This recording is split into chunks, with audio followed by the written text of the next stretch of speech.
I'll do it when I need it, is how most people treat their inner work, and a haphazard approach like this will lead to very mediocre results at best. So, what we need is a routine. We need to put some structure in place to make it worthwhile. I'm not talking about some little productivity hack or top 10 tips to boost your productivity, brackets, warning, tip 8 will shock you, close brackets. Nothing like that. What I'm talking about is principles underpinning this work, the philosophy behind it. And when I say inner work, by the way, I'm referring to anything like self-discovery or transformation, coaching, counseling, therapy, anything where you're inquiring about why you are the way that you are, spotting the patterns, and identifying what to do about it, just to give it a loose definition. And I found that the best way to think about something like this is in terms of dials. So imagine 8 dials like this that range from a scale of 0 to 10 and can be turned up or turned down according to what it is that you need. If you're a guitarist, you might picture a pedal board. If you're a painter, you might think of a palette, whatever works for you.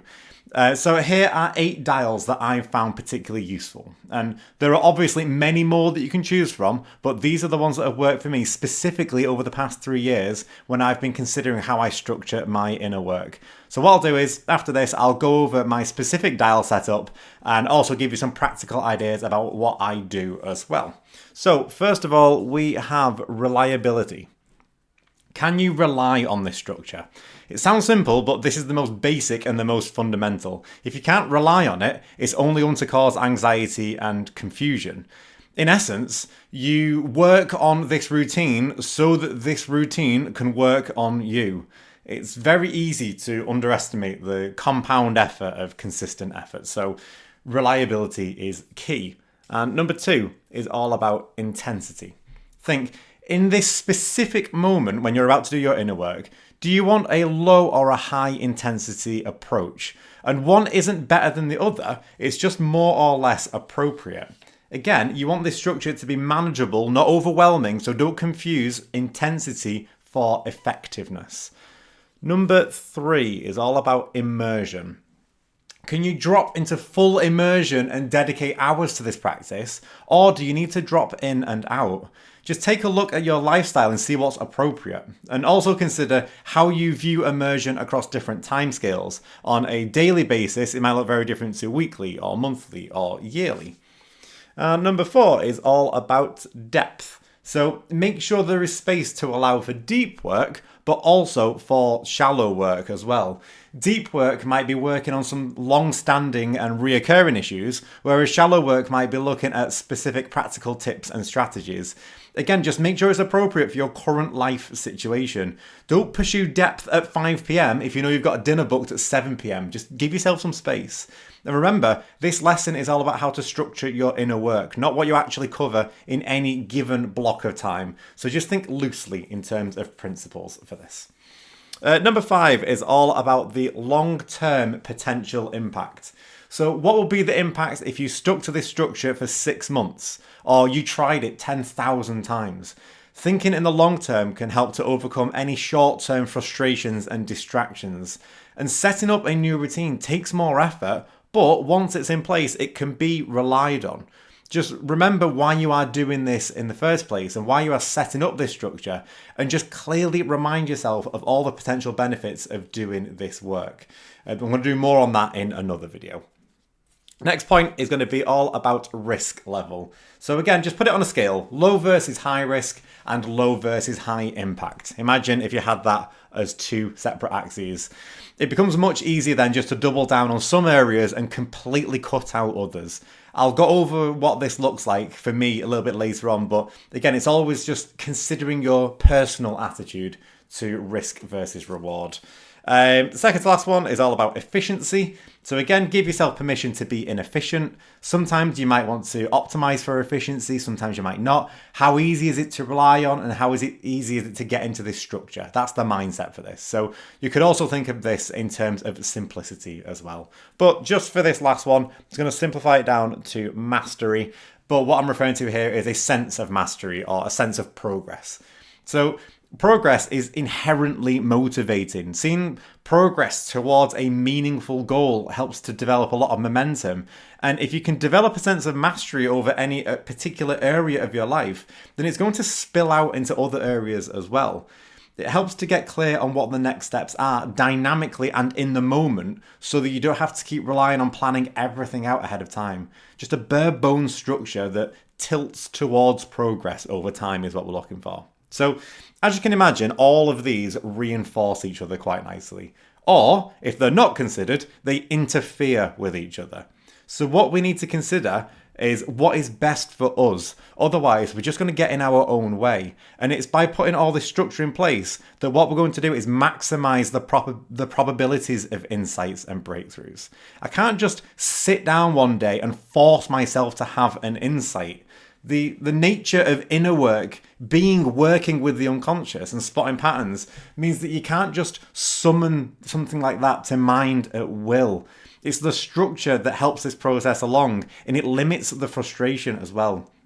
You can think about it like catching water from a leaky ceiling. I could wait there all day and quickly just put out a bucket every single time I saw a water drop about to fall, but I just quickly become exhausted and frustrated at the process. I'd much rather just leave out 8 buckets and get on with my day. I don't really care which bucket collects the most or the least water. I'm just happy that the floorboards haven't become rotten from all these drips. So, anyway, for those wondering, this is my personal preference for each of these dials. And again, I'm talking generally here over time, over the past 3 years, rather than any specific day. So in terms of reliability, that is absolutely a 10 out of 10 for me. If the structure is not reliable, the entire thing falls apart, so 10 out of 10 importance. I don't think I really need to over-explain that one. Intensity is probably a 2 out of 10 for me. I personally prefer very frequent and very low intensity in general. I'll show you my number one way of putting that into practice in a second, but hint, hint, it's very obviously going to be develop a reading habit if you've been watching this channel. So I don't think there's any surprises there. Immersion, I would put this as a 9. I will dial this all the way up. So in keeping with that previous point, I personally like full immersion. If it's low intensity, then I can, in the long run, be fully immersed in having background thoughts that are always pushing me in one direction over another. Essentially, what I'm doing is I'm trying to live in contemplation rather than doing the inner work at any specific time or any specific place, which naturally lends itself to an 8 on depth. Again, this does vary for me, but in general, I would rate it quite high. I'd much prefer to study niche concepts in psychology and philosophy and religion, as well as reading books from the original authors, rather than listening to podcasts or prioritizing hacks or tricks or anything else like that. Again, really, really clear for this. This is dialed all the way up for me. The long-term potential impact has to be a 10 out of 10. I'm always thinking, what if I did this 10,000 times? Then what would that look like? And that mindset helps me to overcome any short-term frustrations if I'm not seeing the immediate impact, because I'm just much more focused on the process rather than the goal. Self-actualizing, not being self-actualized, if that's even possible, if you prefer terminology like that. Risk level, this is the one which is dialed all the way down for me. I am extremely risk averse, so my inner work is no different, which is why it's a 1. Going back to the previous explanation, I'm looking at very low risk and I'm looking at low high impact. And as a result, that means I'm completely reducing anything which is high risk to 0. Again, I want this to be consistent, reliable, safe and effective and applicable in the long term as well. So for me, that means prioritizing physical and psychological safety above everything else, and then using that as a solid foundation. I'll go into some practicalities in a moment, but all of my inner work is strictly sober. Efficiency, I'm just going to put as a 5 out of 10. So it's the dial that would vary the most for me. Some days I want to be extremely efficient and really optimized, but plenty of others, I like to be intentionally inefficient and more spontaneous. You can't really force an outcome, but I can tell if I'm onto something or not in general. So again, I just sort of adapt to this really over time. And then again, another really important one for me is this sense of mastery. So I'd give this one a 9.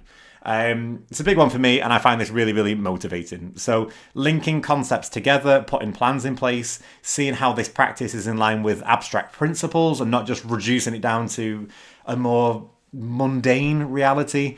For me, I love seeing the depth behind things, and mastery for me isn't just seeing progress, but literally learning how to see myself and the world differently.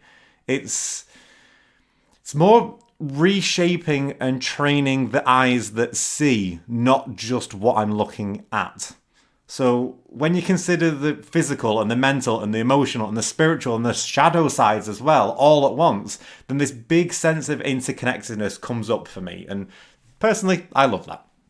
So that's in general what my dials would look like on an average day if I looked over the past 3 years specifically. So the obvious last question to ask now is, well, what does all this actually look like for me on a practical level?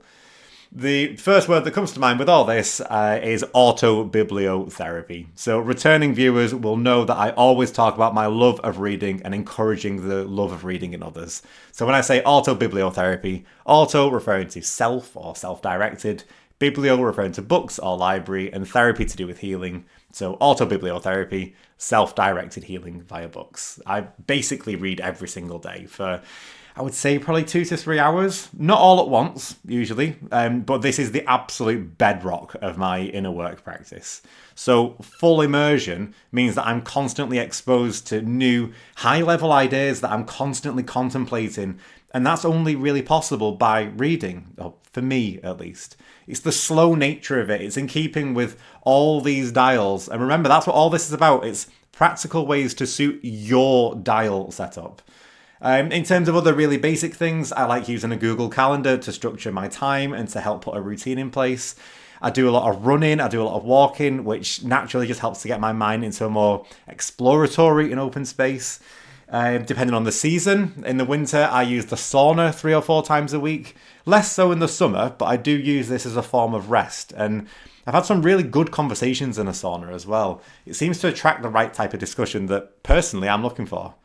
I've also heard some very questionable things in there, but it's all part of the process anyway, isn't it?